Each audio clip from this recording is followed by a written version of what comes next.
ஒரு அப்பாவுக்கு 2 பிள்ளைங்க. மூத்தவன் ரொம்ப அடக்கம். அப்பா எது சொன்னாலும் கேட்பான். பெரியவங்களுக்கு கீழ்ப்படிஞ்சு நடப்பான். இளையவன் அப்படி இல்லை. தான் நினைச்சதை தான் சொல்லுவான், செய்வான். அடுத்தவங்க சொல்கிறத கேட்க மாட்டான், அடங்கி நடக்க மாட்டான். இந்த 2 பேரில் யாரை உங்களுக்கு பிடிக்கும்? பெரியவனை தான் பிடிக்கும். ஏன்னா அவன் தான் சொல்கிற பேச்சை கேட்குறவன் அப்படின்னு சொல்லுவீங்க. ஆனால் ஒரு ஞானி என்ன சொல்கிறார் தெரியுமா? ஒரு குழந்தை அதன் அறிவுக்காக மதிக்கப்பட வேண்டுமே தவிர அதனுடைய கீழ்ப்படியும் தன்மைக்காக அல்ல அப்படிங்கிறார். நம்ம குழந்தைகளை சுயமாக சிந்திக்கிறதுக்கு நாம் விடுறதில்ல. மற்றவங்களை பார்த்து காப்பி அடிக்கிறதுக்கு தான் நாம் அவங்களுக்கு கற்றுக் கொடுக்குறோம். புகழ்பெற்ற மனிதர்கள் சிலருடைய பேரை சொல்லி நீயும் அவர் மாதிரி ஆகணும், இவர் மாதிரி ஆகணும் அப்படின்னு சொல்லிகிட்டே இருக்கிறோம். குழந்தைகள் தங்களுடைய தனித்தன்மையை வளர்த்துக்கிறதுக்கு நாம் தடையாக இருக்கிறோம். ஒரு குழந்தைகிட்ட அனாவசியமாக நம்பிக்கையை வளர்த்துடக்கூடாது. எந்த கோட்பாட்டையும் திணிக்கக்கூடாது. நாம் ஏற்கனவே அர்த்தமில்லாத கருத்துக்களையும் கொள்கைகளையும் மனசில் போட்டு நிரப்பி வச்சுருக்கிறோம். இந்த உலகத்துக்கு புதுசாக சேர்ந்திருக்கிற ஒரு குழந்தையின் தூய்மையான மனசில் நம்ம கருத்துக்களை அறிமுகம் செய்ய அல்லது திணிக்கிறதுக்கு நமக்கு எந்த அதிகாரமும் கிடையாது. ஒரு குழந்தைய நீ இந்த மதத்தை சேர்ந்தவன் அப்படின்னு பிறந்ததுமே ஒரு முத்திரை குத்தி போடுறோம். இது அதோட சுதந்திரத்தை ஆரம்பத்திலேயே கிள்ளி எறிகிறது மாதிரி தான். நீங்கள் ஒரு மதத்தின் வழிமுறைகளை கடைப்பிடிச்சிக்கிட்டு வர்றீங்க, அந்த வழியில் போய்கிட்டு இருக்கிறீங்க, சரி, அதனால் போகிறீங்க. அதுக்காக உங்கள் குழந்தையையும் அதே வழியில் தான் வரணும் அப்படின்னு கட்டாயப்படுத்துறதுக்கு உங்களுக்கு என்ன உரிமை இருக்குது? அந்த குழந்தை சுயமாக சிந்திச்சு ஒரு முடிவுக்கு வரட்டுமே, அதுக்கு நீங்கள் ஏன் தடையாக இருக்கிறீங்க? நமக்கு உண்மையிலேயே நம்ம குழந்தை மேலே அன்பு இருந்தால் இது மாதிரி திணிப்பு வேலைகளை செய்யக்கூடாது. திணிப்பு வேலைகளிலிருந்து குழந்தைகளை காப்பாற்றினா போதும். அதுதான் ரொம்ப முக்கியம். அடுத்த தலைமுறை அற்புதமான தலைமுறையாக உருவாகும். நாம் தான் சாதி மத சங்கடங்களில் மாட்டிக்கிட்டு தவிக்கிறோம். அவங்களாவது சாதி மத வேறுபாடு இல்லாத சமுதாயத்தை பார்க்கட்டுமே, அந்த சௌகரியங்களை அனுபவிக்கட்டுமே. அதுக்கு நாம் என்ன செய்யணும்னா ஒன்றும் செய்யாமல் இருந்தால் போதும். ஒரு குழந்தைகிட்ட நம்ம கருத்தை திணிக்கும் பொழுது என்ன ஆகுது தெரியுமா? அது அவனை அவங்கிட்ட இருந்தே அப்புறப்படுத்தி விடுது. அவனுடைய தனித்தன்மையை அழிச்சுடுது. அவனை ஒரு எல்லைக்குள்ளே திணிச்சுடுது. இதெல்லாம் அன்புங்கிற பேரால் பெற்றோர்கள் செய்கிற தப்பு. இதெல்லாம் கேட்டுக்கிட்டு இந்த காலத்தில் அப்பா ஒருத்தர் சொன்னார், நான் கருத்துக்களை எல்லாம் என் பையன்கிட்ட திணிக்கிறது இல்லைங்க, ஆனால் அதிகமாக சாப்பிட சொல்லி கட்டாயப்படுத்துவேன் அப்படின்னார். உங்கள் வீட்டு சமையல் அவ்வளவு நல்லா இருக்குமான்னு கேட்டாங்க. நல்லா இருந்தால் நான் ஏன் அவனை சாப்பிட சொல்லி கட்டாயப்படுத்த போகிறேன் அப்படின்னார். கங்கை கரை தோட்டம் பக்கத்தில் ஒரு ஆசிரமம். அங்கே ஒரு பெரியவர் தங்கியிருக்கிறார். அவர் தான் ராமகிருஷ்ண பரமஹம்சர். அந்த ஆசிரமம் இருந்த இடம் கரக்பூர். வங்காளத்தில் பொதுவாக எல்லாரும் மீன் சாப்பிட்றது உண்டு. கங்கையில் குளிச்சுட்டு கையில் ஒரு மீனோடு வர்றது வழக்கம். இவர் இருக்கிற இடத்துக்கு கங்கையில் படகு வழியாக வரணும். அப்படி தான் எல்லோரும் வருவாங்க. வர்றவங்களை ஒன்று கூட்டி ஆன்மீக விஷயங்களை பற்றி பேசிக்கிட்டு இருப்பார். ஒவ்வொரு நாள் ஒவ்வொருத்தர் நகரத்துக்கு போகணும். வரும்பொழுது மீன் கொண்டுக்கிட்டு வரணும். அதுக்கு ஒரு அட்டவணையே உண்டு ஆசிரமத்தில். அது பிரகாரம் ஒரு நாள் சுவாமி யோகானந்தர் படகுல போனார்.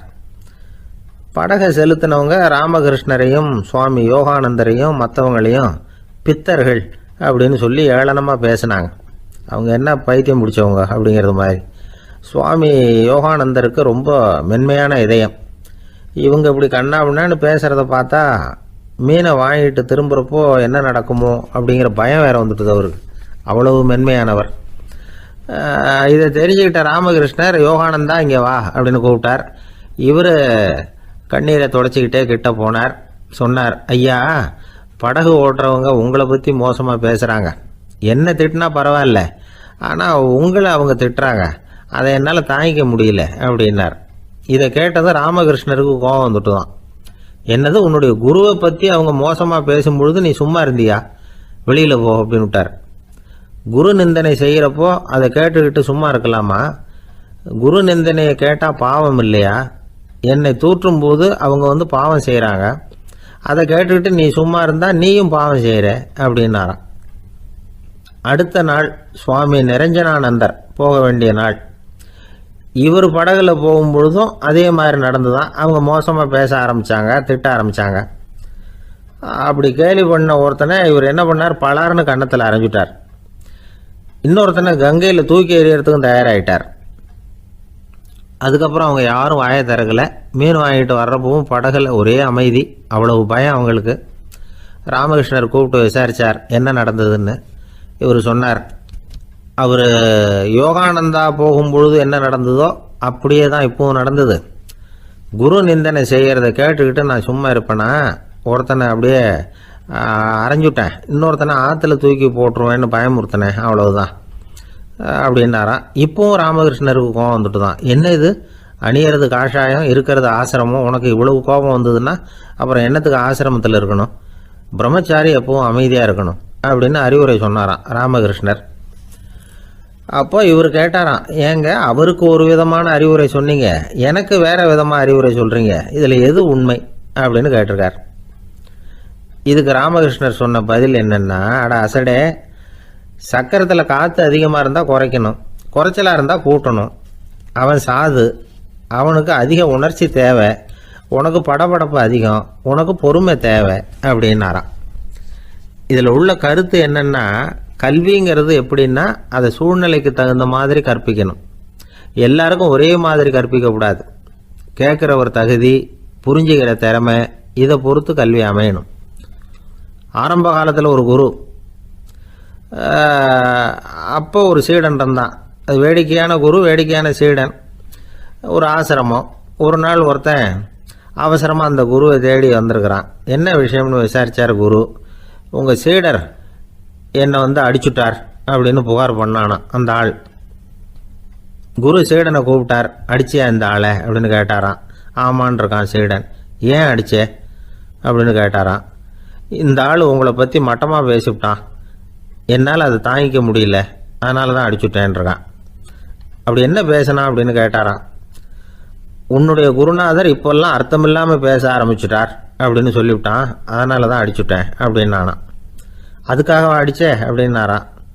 நான் அதுக்காக அடிக்கலை குருவே, இப்பெல்லாம் நீங்கள் அர்த்தம் இல்லாமல் பேசுகிறதாக அவன் சொல்கிறான், அப்படின்னா இதுவரைக்கும் நீங்கள் அர்த்தத்தோடு பேசினதாகத்தானே அர்த்தம், அது தப்பு தானே, அதனால தான் அடித்தேன் அப்படின்னு நானான். ஒரு நாள் ராமர் அரசவையில் உட்காந்துருக்கிறார். ராமராஜ்யம் நடந்துக்கிட்டு இருந்த நேரம். அந்த சமயத்தில் ஒரு நாய் அரச சபைக்கு வந்துதான். அது தலையில் அடிபட்டு ரத்தம். அந்த கோலத்தில் அது அங்கே வந்தது. எல்லாரும் ஆச்சரியமாக அதை பார்த்தாங்க. ராமரும் அந்த நாயை பார்த்தார். நீங்கள் வந்த காரியம் என்ன, என்ன நடந்தது, எதுவாக இருந்தாலும் பயப்படாமல் சொல்லு அப்படின்னார். உடனே அந்த நாய் மெதுவாக சொல்ல ஆரம்பிச்சுதான். ஐயா, நான் தெருவில் போய்கிட்டு இருந்தேன். வழியில் ஒருத்தர் வந்தார். அவர் வேத சாஸ்திரம்லாம் படித்த பெரியவர். அவர் எந்த காரணமும் இல்லாமல் அவர் கையில் வச்சுருந்த குச்சியால் என் தலையில் அடிச்சுட்டார். அதுதான் தலையில் ரத்தம். இதை நீங்கள் விசாரித்து தகுந்த தீர்ப்பு வழங்கணும் அப்படின்னு தான் அந்த நாய். ராமர் பார்த்தார். உடனே தன்னுடைய காவலர்களை அனுப்புனார். அந்த ஆளை எங்கே இருந்தாலும் போய் கொண்டுகிட்டு வாங்க அப்படின்னு விட்டார். காவலர்கள் போனாங்க. அந்த ஆளை பிடிச்சி கொண்டு வந்துட்டாங்க. அரண்மனைக்கு வா அப்படின்னு சொல்லி கூப்பிட்டுட்டு வந்துட்டாங்க. என்ன நடந்ததுன்னு விசாரித்தார் ராமர். அதுக்கு அந்த ஆள் சொன்னார், நான் வீதி வழியாக வந்துக்கிட்டு இருந்தேன். குறுக்க இந்த நாய் வந்தது. நான் அவசரமாக போய்கிட்டு இருந்தேன். இது எனக்கு வழி விடாமல் குறுக்க பூந்து இடைஞ்சல் பண்ணிச்சு. எனக்கு கோபம் வந்துட்டுது, அதனால் அடிச்சுட்டேன். வேத சாஸ்திரம் படித்த நான் என் வசம் இழந்து கோபப்பட்டது பெரிய தப்பு தான், அதை நான் ஒத்துக்கிறேன். குற்றத்தை ஒப்புக்கொள்கிறேன். எனக்கு என்ன தண்டனை கொடுக்கணுமோ அதை கொடுங்க, ஏற்றுக்கிறேன் அப்படின்னு விட்டார். சரி, இப்போ அந்த ஆளுக்கு தண்டனை கொடுக்கணும். என்ன தண்டனை கொடுக்கறது யோசனை பண்ணார் ராமர். அதையும் அந்த நாய்கிட்டே கேட்டார். நீயே சொல்லு, என்ன தண்டனை கொடுக்கலாம் இவருக்கு அப்படின்னார். இதுக்கு அந்த நாய் என்ன சொல்லிச்சு தெரியுமா? இவரை ஏதாவது ஒரு கோயிலுக்கு தர்மகர்த்தாவாக நியமனம் பண்ணி விடுங்க, அதுதான் இவருக்கு சரியான தண்டனை அப்படின்னுது.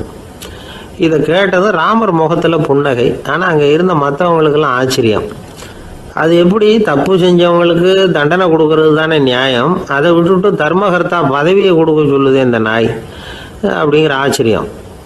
இந்த சந்தேகத்தை அந்த நாய்கிட்டே கேட்டாங்க அங்கே இருந்தவங்க. இதுக்கு அந்த நாய் பதில் சொல்லிச்சான். நான் போன பிறவியில் ஒரு கோயிலுக்கு தர்மகர்த்தாவாக இருந்தேன். எவ்வளவோ கவனமாக எச்சரிக்கையாக தான் என்னுடைய கடமைகளை எல்லாம் செஞ்சுக்கிட்டு வந்தேன். அப்படி இருந்தாலும் சில சமயங்களில் என்னையும் மீறி கோயில் செல்வத்தை நான் அனுபவிக்கிறதுக்கு காரணமாயிட்டேன். ஒரு கோவிலுக்கு தர்மகர்த்தாவாக இருக்கிறவங்க எப்படியும் இந்த பாவத்திலேருந்து தப்பிக்கிறது கஷ்டம். அதனால தான் நான் இந்த பிறவியில் நாயாக பிறந்து இப்படி கஷ்டப்படுறேன். இதே நிலைமை இந்த ஆளுக்கும் ஏற்படணும் அப்படிங்கிறதுக்காக தான் அவரையும் ஒரு கோயிலுக்கு தர்மகர்த்தாவை நியமிக்கும்படி கேட்டுக்கிட்டேன் அப்படின்னு தான் இந்த நாய். இதிலேருந்து என்ன தெரியுது? எந்த பதவியில் நாம் இருந்தாலும் நமக்கு தெரியாமல் கூட அதை தவறாக உபயோகப்படுத்தக்கூடாதுங்கிறத இதிலேருந்து புரிஞ்சுக்கணும். இல்லைன்னா அடுத்த பிறவியில் நாயாக பிறந்து எங்கேயாவது போய் வாழை ஆட்டிட்டு நிற்க வேண்டியது தான். கோவில் வாசலில் 2 நாய் பேசிக்கிட்டு இருந்துதான். போன ஜென்மத்தில் நான் மனுஷனாக தான் இருந்தேன். ஒரு கோவில் பூசாரி பேச்சை கேட்டுவிட்டு அவரோட கூட்டு சேர்ந்துக்கிட்டு ஆண்டவன் போட்டிருந்த நகையெல்லாம் அபகரித்து என்கிட்ட கொடுத்தாரு அவர். நான் எடுத்துகிட்டு வந்துட்டேன். திருடினது அந்த ஆள் தான், எடுத்துக்கிட்டு வந்தது தான் நான். இருந்தாலும் நான் மட்டும் நாயாக பிறந்துட்டேன். இப்போ மட்டும் அந்த பூசாரி என்கிட்ட மாட்டினா கடித்து குதறி விடுவேன் அப்படின்னு தான். அவசரப்பட்டு அப்படி செஞ்சுடாதே. பதிலுக்கு அவரும் உன்னை திருப்பி கடித்தாலும் கடிச்சிருவார். ஏன்னா அவரும் இப்போ ஒரு நாயாக தான் பிறந்திருக்கிறார் அப்படின்னு தான் இன்னொன்று. அது எப்படி உனக்கு தெரியும்னு தான் இது. நான் தானே அது அப்படின்னு தான் அந்த நாய். ஒரு சீன தேசத்து அரசர் இருந்தார். அவருக்கு வயசாயிட்டுது. அவருக்கு அடுத்தபடியாக அவருடைய புள்ள பட்டத்துக்கு வரணும், ஆட்சி பொறுப்பை ஏற்றுக்கணும். ஒரு நல்ல தலைவனுக்கு இருக்க வேண்டிய பண்புகள்லாம் தன்னுடைய மகனுக்கு இருக்கணும்னு விரும்பினார் அந்த அரசர். அதனால் இளவரசனை பக்கத்தில் இருந்த ஒரு குரு கிட்ட அனுப்புனார். இளவரசன் அவர்கிட்ட போய் சேர்ந்தான். அந்த குரு என்ன பண்ணார் தெரியுமா? இவனை பார்த்து சொன்னார், இதை பாருப்பா, நீ என்ன பண்ணுற, இப்போவே பக்கத்தில் இருக்கிற காட்டுக்கு போ, நடு காட்டில் போய் ஒரு இடத்துல உட்காந்துக்கோ. அங்கே என்னென்ன சத்தம்லாம் உன் காதில் விழுதுன்னு கவனித்து கேளு. உன் காதில் விழுந்த ஓசைகள் என்னென்னங்கிறத என்கிட்ட வந்து சொல்லு. அதுதான் எனக்கு தெரியணும், உனக்கு வேலையும் அதுதான் அப்படின்னு சொல்லி அனுப்பி வச்சுட்டார். இளவரசன் காட்டுக்கு போனான். குரு சொன்னபடியே ஒரு இடத்துல உட்காந்து கவனித்து கேட்டான். அதுக்கப்புறம் குருக்கிட்ட திரும்பி வந்தான். என்னென்ன சத்தம்லாம் கேட்ட அப்படின்னு கேட்டார் குரு. குருவே, காட்டில் நான் பறவைகள் சத்தம்லாம் கேட்டேன், மிருகங்களின் ஓசையையும் கேட்டேன், இதை தவிர இடி மின்னல் மழை இதுகளோட சத்தத்தையும் கேட்டேன் அப்படின்னா. குரு யோசனை பண்ணார், நீ இன்னமும் சரியாக கேட்கல, அதனால் மறுபடியும் காட்டுக்கு போ, கொஞ்ச நாள் தங்கியிருந்து கேட்டுட்டு வா அப்படின்னார். இளவரசனுக்கு ஒன்றும் புரியல. இருந்தாலும் குருவின் கட்டளையாச்சே, மறுக்க முடியுமா? உடனே அவன் மறுபடியும் காட்டுக்கு போனான். ஒரு இடத்துல உட்காந்தான். கொஞ்ச நேரம் உன்னிப்பாக கவனித்து கேட்டான்.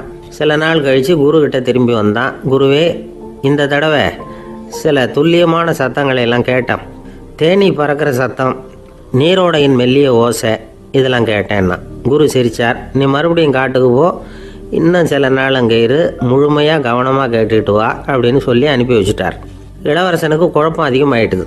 ஒன்றுமே புரியல. மறுபடியும் காட்டுக்கு போனான். மௌனமாக ஒரு இடத்துல உட்காந்துட்டான். அப்படியே தியானத்தில் ஆழ்ந்துட்டான். சில நாளில் அவனுக்கு இதுவரை கேட்காத ஓசைகள்லாம் கேட்க ஆரம்பிச்சிட்டுது. இதைத்தான் நான் கேட்கணும்னு என்னுடைய குரு எதிர்பார்த்துருக்கிறாருங்கிறத புரிஞ்சுக்கிட்டான். உடனே குருக்கிட்ட ஓடனான். குருவே, இந்த தடவை காதுகளுக்கு கேட்க முடியாத சில ஓசைகளை கூட என்னால் உணர முடிஞ்சுது. பூ மலருகிற ஓசை, சூரியனால் பூமி சூடாகிறப்போ எழுகிற ஓசை, காலை பனித்துளி இந்த புல்லுலாம் குடிக்கிற ஓசை, இது எல்லாம் என்னால் நல்லா கேட்க முடிஞ்சுது அப்படின்னா. குருவுக்கு இப்போ தான் திருப்தி ஏற்பட்டு தான். இளவரசனை பார்த்து சொன்னார், இதை பாருப்பா, இப்போ தான் நாட்டை ஆளுகிற தகுதி உனக்கு வந்திருக்குது அப்படின்னு சொல்லி அதுக்கு விளக்கமும் கொடுத்தாராம். எந்த அரசன் தன்னுடைய மக்களின் இதயம் பேசுகிற மௌன மொழியை, மௌன வார்த்தைகளை கேட்குறானோ அவன்தான் ஆள தகுதி உள்ளவன். எந்த அரசன் தன்னுடைய மக்களின் உணர்ச்சிகளை உண்மையாக உணர்றானோ அவன்தான் முதன்மையான அரசன்.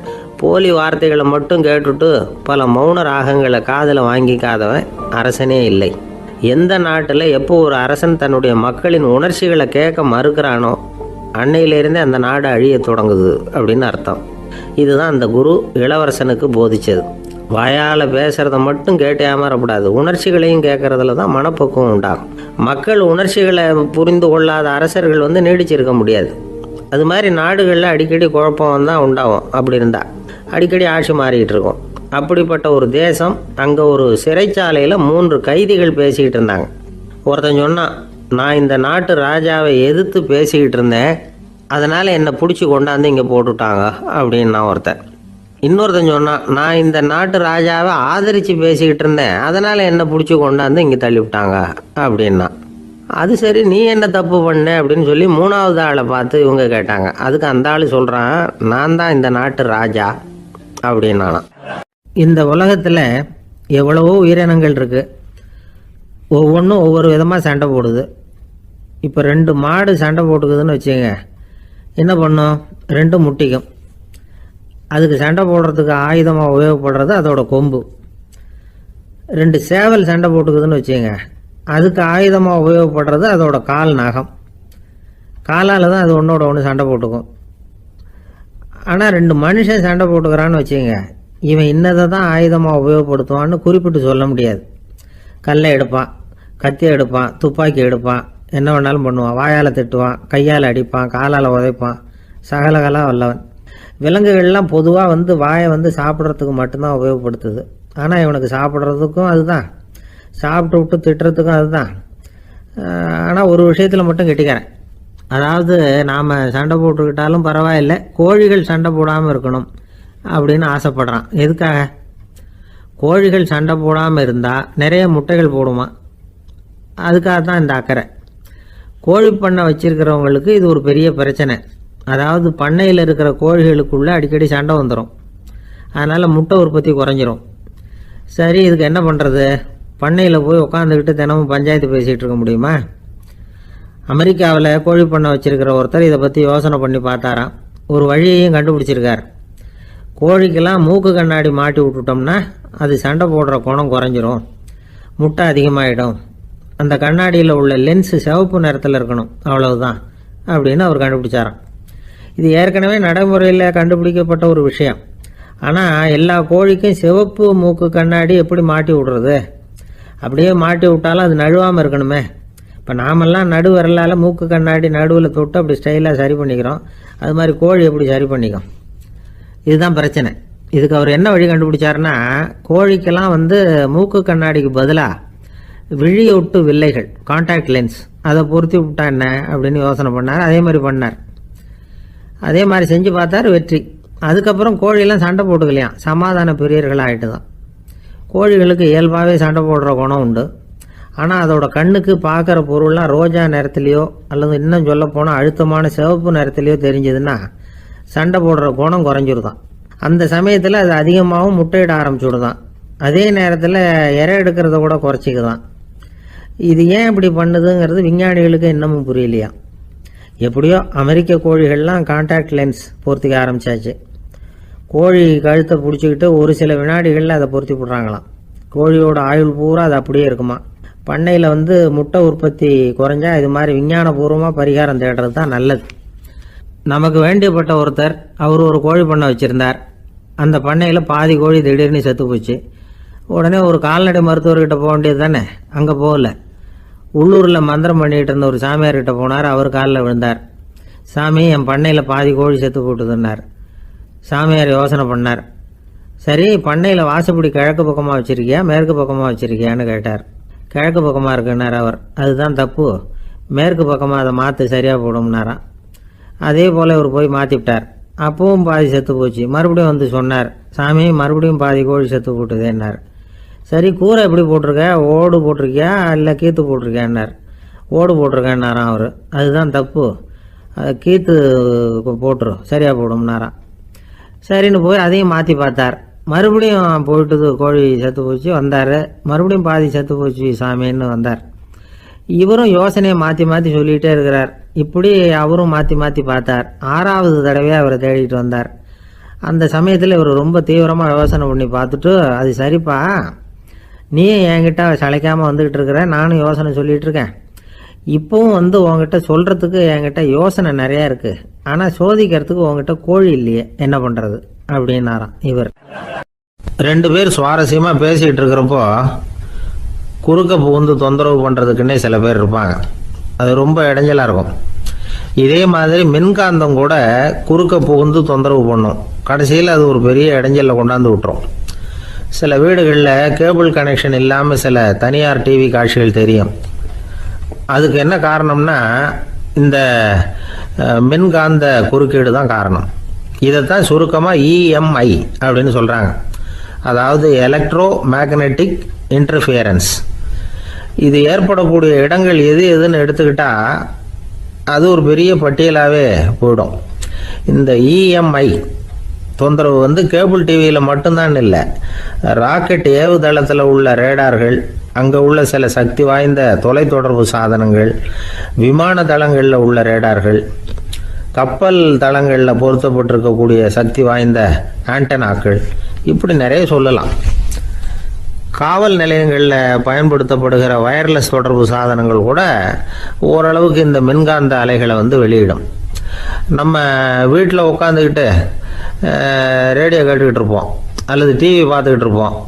அந்த சமயத்தில் பக்கத்து தெருவில் ஒரு மோட்டார் சைக்கிள் அல்லது காரு, குறிப்பாக பெட்ரோல் இன்ஜின், அது போகிறப்போ அதில் உள்ள மின்கலத்தில் வந்து, அதாவது மேக்னட்டோ பேட்டரியிலிருந்து வெளிப்படுகிற மின்காந்த அலை இங்கே வந்து டிவியிலையும் ரேடியோவிலையும் கரகரப்பு உண்டு பண்ணும். சரி, இது வந்து பெருசாக என்ன இடைஞ்சலை உண்டு பண்ணிட போகுது அப்படின்னு நாம் அலட்சியமாக நினைக்கலாம். வயசானவங்களுக்கு மறதி நோயின்னு ஒன்று வரும்ல, அல்ஷமீர், அதாவது மூளையில் உள்ள செல்கள் வந்து செயலிழந்து போயிடுறது, அது செய்ய வேண்டிய வேலையை மறந்துடும். மனைவியே எதிரில் வந்து நின்னா கூட உன்னை எங்கேயோ பார்த்தது மாதிரி தெரியுதே அப்படின்னு சொல்லிட்டு இருப்பாங்க. அப்படி ஒரு மறதி. இந்த விசித்திரமான நோய்க்கு இதுவரைக்கும் மருந்தே இல்லைன்னு வேற சொல்கிறாங்க. இந்த மைக்ரோ ஓவன் அப்படின்னு சொல்லக்கூடிய சமையல் அடுப்புகள் கூட மின்காந்த அலைகளை வந்து வெளியிடுது. சமயத்தில் சில தொழிற்சாலைகளில் கூட பெரிய விபத்துக்களை இந்த இஎம்ஐ உண்டு பண்ணிவிடும். இதை பற்றி தீவிரமாக சிந்திக்க ஆரம்பித்ததே ஒரு விபத்துக்கு பிறகு தான். அமெரிக்காவுக்கும் வியட்நாமுக்கும் இடையில போர் நடந்தது. அந்த சமயம் அமெரிக்காவுக்கு சொந்தமான விமானம் தாங்கி கப்பல் ஒன்று வியட்நாமை தாக்கிறதுக்கு தயாராக ஏவுகணைகளோட கடலில் நிறுத்தி வைக்கப்பட்டிருந்தது. தற்செயலாக அந்த பகுதியில் கப்பல் தொலைத்தொடர்பு பகுதிக்கு அருகில் ஊடுருவிய இந்த சக்தி வாய்ந்த ரேடியோ அலைகள் ஏவுகணையில் இருந்த மின்னணு சர்க்கியூட்டை பூர்த்தி செஞ்சு வச்சுட்டுது. அவ்வளவுதான், ஏவுகணை அங்கேயே வெடித்து சிதறி போச்சு. 130 பேர் அந்த இடத்துலயே உடல் கருகி செத்து போட்டாங்க. ஏகப்பட்ட பொருள்கள் நாசம். இந்த விபத்துக்கான காரணம் என்னங்கிறத உடனடியாக யாராலையும் கண்டுபிடிக்க முடியல. ரொம்பவும் கடுமையாக முயற்சி பண்ணி கடைசியாக கண்டுபிடிச்சாங்க, இது வந்து இந்த இஎம்ஐ வேலை தான் அப்படின்னு. மின்னணு தொலைபேசிகள் இருக்கு, இதில் பேசும்பொழுது நம்ம காதை வந்து, அதாவது செவியை வந்து ஊடுருவக்கூடிய மின்காந்த அலையானது மூளைக்கு போய் அங்கே மூளை கட்டிகளை உருவாக்க ஊக்கம் கொடுக்குது அப்படின்னு வேற கண்டுபிடிச்சிருக்கிறாங்க. இந்த இஎம்ஐ ரொம்ப குறைஞ்ச மின்காந்த அழுத்தத்தில் நமக்கு எந்த பாதிப்பையும் ஏற்படுத்துறதில்லை. மின்காந்த அலைகள் அழுத்தத்தோடு இருக்கிற இடங்களில் ரொம்ப நேரம் இருந்தோம்னா நம்ம உடம்பின் வெப்பநிலை 2 டிகிரி செல்சியஸ் வரைக்கும் அதிகரிக்குதாம். அதனால் வெப்பநிலையை வந்து சீராக்கிறதுக்கு இதய துடிப்பும் வந்து அதிகரிக்குது. இப்படிலாம் கண்டுபிடிச்சிருக்கிறாங்க. இப்போல்லாம் இந்த மின்காந்த குறுக்கீடுகளை தடுக்கிறது எப்படி அப்படின்னு விஞ்ஞானிகள் யோசனை செய்ய ஆரம்பிச்சிருக்கிறாங்க. இந்த விஷயத்தில் அலட்சியமாக இருந்தோம்னா எதிர்காலத்தில் நிறைய பேருக்கு இந்த ஞாபக மறதி நோய் வந்துடும். அப்புறம் அது ரொம்ப கஷ்டமாக போயிடும். ஒரு குடும்ப தலைவர் தன் மனைவியை பார்த்து, யார் நீ, உன்னை எங்கேயோ பார்த்தது மாதிரி இருக்குதே அப்படின்னு சொல்லிக்கிட்டு இருந்தார்.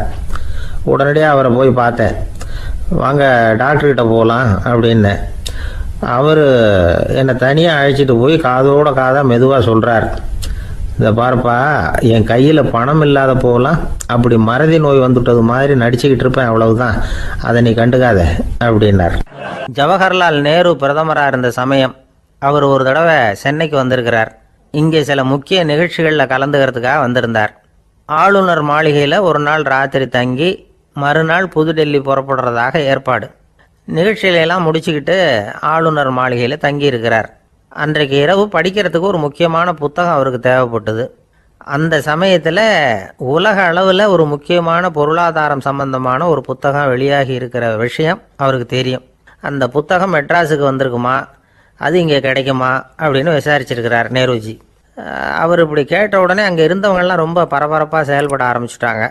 முக்கியமான இடங்கள்ல எல்லாம் விசாரிச்சிருக்கிறாங்க, அந்த புத்தகம் உங்ககிட்ட இருக்கான்னு.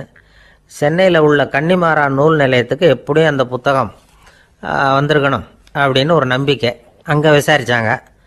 அந்த புத்தகம் 2 நாளைக்கு முன்னாடி தான் அங்கே வந்திருக்குது அப்படிங்கிற விஷயம் தெரிஞ்சுது. உடனே எல்லாரும் அங்கே ஓடினாங்க. அவங்களுக்கு இன்னொரு சந்தேகம், புத்தகம் வந்திருக்கு சரி, அது இந்த சமயத்தில் வேற யாரும் படிக்கிறதுக்கு எடுத்துகிட்டு போயிருக்கக்கூடாதே அப்படிங்கிற சந்தேகம் இருந்தாலும் மனசுக்குள்ள ஒரு தைரியம். இப்படி ஒரு புத்தகம் வெளிவந்திருக்கிற விஷயமே நேருஜி சொல்லி தான் நமக்கே தெரியும். அதுவும் இல்லாமல் உலக பொருளாதாரம் சம்பந்தமான ஏதோ ஒரு புத்தகம் அது. அதை போய் இந்த நேரத்தில் அவ்வளவு ஆர்வமாக யார் எடுத்துகிட்டு போயிட போகிறாங்க அப்படிங்கிற தைரியம். இந்த தைரியத்தோடு அந்த நூல் நிலையத்துக்கு ஓடினாங்க. புத்தகத்தை தேடினா அது கிடைக்கல. யாரோ எடுத்துகிட்டு போயிருக்கிறாங்க. நேருவுக்கு மட்டுமே தெரிஞ்சிருந்த அந்த புத்தகம் பற்றின விஷயம் சென்னையில் வேற ஒருத்தருக்கும் தெரிஞ்சிருக்குது. உடனே எல்லாரும் பரபரப்பாக அந்த அதுக்குன்னு இருக்கிற ரிஜிஸ்டர் இருக்குல்ல, பதிவேடு, அதை புரட்டி பார்க்குறாங்க யார் எடுத்துகிட்டு போகிறாங்கன்னு தெரிஞ்சுக்கிறதுக்காக. எடுத்துகிட்டு போனவங்க அதில் கையெழுத்து போட்டிருப்பாங்கல்ல, அதை பார்த்து யாருன்னு தெரிஞ்சுக்கலாம் அப்படிங்கிறதுக்காக தான் அதை புரட்டுறாங்க. அதோ அந்த புத்தகத்தோட பேர் பக்கத்தில் அதை எடுத்துக்கிட்டு போனவங்க கையெழுத்து உத்து பார்க்குறாங்க எல்லாரும். அதில் போட்டிருக்குது பேர் CN அண்ணாதுரை அப்படின்னு எழுதியிருந்தது. அவர் தான் பேரறிஞர் அண்ணா. நேரு படிக்க விரும்பின ஒரு புத்தகத்தை அதே நேரம் படிக்க விரும்பின இன்னொரு தலைவர் இவர். படிக்கிறதுல அவருக்கு இருந்த ஆர்வத்தை நாம் தெரிஞ்சுக்கணும்னா அதுக்கு எவ்வளவோ சம்பவங்கள் இருக்குது. கடைசி காலத்தில் அவர் அடையாறு மருத்துவமனையில் படுத்திருக்கிறார். அவருக்கு ஒரு முக்கியமான அறுவை சிகிச்சை செய்ய வேண்டியிருக்குது அவசரமாக. அமெரிக்காவிலேருந்து டாக்டர் மில்லர் வந்திருக்கிறார். அவர்கிட்ட கேட்குறார், டாக்டர் நாளைக்கே அறுவை சிகிச்சை செய்ய போகிறீங்களா அப்படின்னு. ஆமாங்கிறார் டாக்டர் மில்லர். நாளைக்கு மறுநாள் செஞ்சுக்கிறேனே அப்படின்னாரான் அண்ணா. ஏன் ஏதாவது நாள் பார்க்குறீங்களான்னு கேட்டிருக்கார். இல்லை, ஒரு புத்தகத்தை படிச்சுக்கிட்டு இருக்கிறேன், அதை நாளைக்குள்ளே முடிச்சிருவேன், அதுக்கப்புறம் நான் இறந்தாலும் கவலை இல்லை அப்படின்னாரான் இவர். அவர் தான் அறிஞர் அண்ணா. சங்ககால நூல்கள்லேருந்து சமீபத்தில் வந்த நூல்கள் வரைக்கும் எல்லாம் அவர் படிச்சிருக்கிறார். ஒரு திருமண விழாவில் அவர் பேசும்பொழுது சொன்ன விஷயம் இது. சங்க காலத்தில் காதலியை மணக்க விரும்புகிறவனுக்கு அவனுடைய தந்தை வீர சோதனைகள்லாம் வைப்பார். போய் புலிப்பல்லு கொண்டுக்கிட்டு வா, அப்போ தான் என் பொண்ணை கொடுப்பேன் அப்படின்னு சொல்லுவார். காதலன் உடனே காட்டுக்கு போவான், ஒரு புலியை கொன்று அதனுடைய பல்லை கொண்டுக்கிட்டு வருவான். அதை வீர பதக்கத்தில் பதிச்சு அவனுக்கு மாமனார் சூட்டுவார் கல்யாண சமயத்தில். இப்போலாம் காதலன் கிட்ட அப்படி சொல்ல முடியாது. இப்போலாம் காதலன் கிட்ட காட்டுக்கு போய் புலிப்பல் கொண்டுக்கிட்டு வான்னு யாராவது சொன்னால் புலி தான் மாப்பிள்ளையாக வந்து சேரும் அப்படின்னார். லோகமானிய பாலகங்காதர திலகர் இருந்தார்ல, அவருக்கு 15 வயசுலேயே கல்யாணம் நடந்துதான். மனைவி பேர் தபிபாய். ரொம்ப பெரிய குடும்பத்து பொண்ணு, நல்ல குணம். அவங்க குடும்பம் நடத்திக்கிட்டு இருக்கிறாங்க. அந்த காலத்தில் திருடர்கள் பயம் அதிகம். இந்த காலத்தில் மட்டும் என்னன்னு கேட்குறீங்களா? நீங்கள் கேட்குறது நியாயம்தான். இருந்தாலும் இந்த காலத்து திருடனுக்கும் அந்த காலத்து திருடனுக்கும் ஒரு முக்கியமான வித்தியாசம் உண்டு. அதாவது அந்த காலத்து திருடன்லாம் நியாயம் அநியாயம் பார்க்குறது உண்டு, இந்த காலத்தில் அப்படி பார்க்குறது இல்லை. அந்த காலத்தில் திருட வர்றவங்கள்ட்ட கூட ஒரு தார்மீக உணர்வு உண்டாம். அதாவது அப்போ உள்ள கொள்ளைக்காரங்க எதை களவாடினாலும் சரி, அரிசியை மட்டும் களவாடுறது இல்லையா, அப்படி ஒரு கொள்கை. அதனால் பாருங்கள், அந்த காலத்து பெண்கள் நகை நட்டுகளை பத்திரமா வைக்கணும்னா பெட்டியில் வைக்கிறது இல்லை, அரிசி பானையில் போட்டு வச்சு விடுறது. இப்போல்லாம் பேங்க்கில் சேஃப்டி லாக்கர்னு இருக்குல்ல, அது மாதிரி அந்த காலத்தில் சேஃப்டி லாக்கருங்கிறது அரிசி பானை. இந்த வளையல், மூக்குத்தி, தோடு இப்படி எதுவாக இருந்தாலும் அதில் போட்டு பத்திரமா வச்சுருவாங்க. திருடன் அரிசி பானை பக்கம் போகிறதில்ல. ஏன்னா சாப்பிட்ற விஷயத்தில் கை வைக்கக்கூடாது, அது பாவம் அப்படின்னு அவன் நினைக்கிறான். திலகரோட மனைவி தபிபாயும் அதே மாதிரி தன்னுடைய ஆபரணங்களை ஒரு அரிசி பானைக்குள்ளே போட்டு மூடி வச்சுருந்தாங்களாம். இப்படி இருந்தப்போ ஒரு நாள் ஒரு பிச்சைக்கார பொண்ணு வீடு வீடாக பிச்சை கேட்டுக்கிட்டே வந்திருக்குது. திலகர் வீட்டுக்கும் தர்மம் போடுங்க தாயே அப்படின்னு தான் அந்த பொண்ணு. அந்த அம்மா தபிபாய் காதில் இது விழுந்திருக்கு. உடனே கை நிறைய அரிசி அள்ளிக்கிட்டு போட்டிருக்கு. பாத்திரத்தில் அரிசியை போட்டதுக்கு அப்புறம் தான் தெரியுது பளிச்சுன்னு கண்ணில் படுது. அதாவது அந்த அம்மாவோட வைர மூக்குத்தி ஒன்று அரிசியோடு சேர்ந்து அந்த பிச்சைக்கார பொண்ணு பாத்திரத்தில் போய் விழுந்துட்டுது. இந்த அம்மாவுக்கு மனசுக்குள்ளே குழப்பம், என்ன இப்படி ஆகிட்டுதே, மூக்குத்தி போயிட்டுதே, பிச்சை பாத்திரத்துலேருந்து அதை எப்படி எடுக்கிறது அப்படின்னு தயக்கம். வாயை திறந்து அதை கேட்கறதுக்கும் கூச்சம். திண்ணையில் உட்காந்துருந்த திலகர் இவ்வளவையும் பார்த்துக்கிட்டு இருக்கிறார். மனைவியின் மனசுக்குள்ளே நடக்கிற மௌன போராட்டத்தை அவர் நல்லா புரிஞ்சுக்கிட்டாராம். மனைவியை பார்த்து சொன்னாராம், தபிபாய், இது தெய்வ சம்மதம், அவளுக்கு சேர வேண்டிய மூக்குத்தி அவகிட்ட போயிட்டுது, பிச்சை பாத்திரத்தில் விழுந்த மூக்குத்தியை எடுக்க வேணாம் அப்படின்னாராம். சரின்னு சொல்லிவிட்டு மேற்கொண்டு எதுவும் சொல்லாமல் அந்த அம்மா வீட்டுக்குள்ளே போயிட்டாங்களாம். இந்த காலத்துலலாம் அது மாதிரி நடக்குமா? வெறும் அரிசியை போட்டுவிட்டு விவகாரம் பண்ணிகிட்டு இருக்க மாட்டோமா? ஒரு பெரிய மனுஷன் வீட்டுக்கு ஒரு பிச்சைக்காரன் வந்தான். ஐயா, நாங்கள் பிச்சைக்காரங்கள்லாம் சேர்ந்து ஒரு சங்கம் வச்சுருக்குறோம், அதுக்கு நிதி சேர்க்குறோம், அதுக்கு ஒரு 100 ரூபா கொடுத்தீங்கன்னா எங்களுக்கு பெரிய உதவியாக இருக்கும் அப்படின்னு நானா. அதெல்லாம் ஒன்றும் கொடுக்க முடியாது போ அப்படின்னாரான் அவர். அப்படின்னா ஒரு 50 ரூபாயாவது கொடுங்களேன் அப்படின்ட்டுருக்கான். அதுவும் முடியாதுன்னு சொல்லிவிட்டார். 25 ரூபா அப்படின்னு இருக்கான். எதுவும் முடியாது அப்படின்னாரான். சரிங்க, இவ்வளவு பெரிய வீட்டுக்கு வந்துட்டு வெறுங்கையோடு திரும்புறது நல்லா இருக்காது, அதனால் சும்மா ஒரு ரூபா மட்டுமாவது கொடுங்க அப்படின்ட்டுருக்கான் அவன். ஒரு பைசா கூட என்கிட்ட கிடையாது அப்படின்னு விட்டாரான் இவர். அப்படின்னா நீங்கள் ஒரு காரியம் பண்ணுங்களேன் அப்படின்னு அவன். என்ன செய்யணும் அப்படின்ற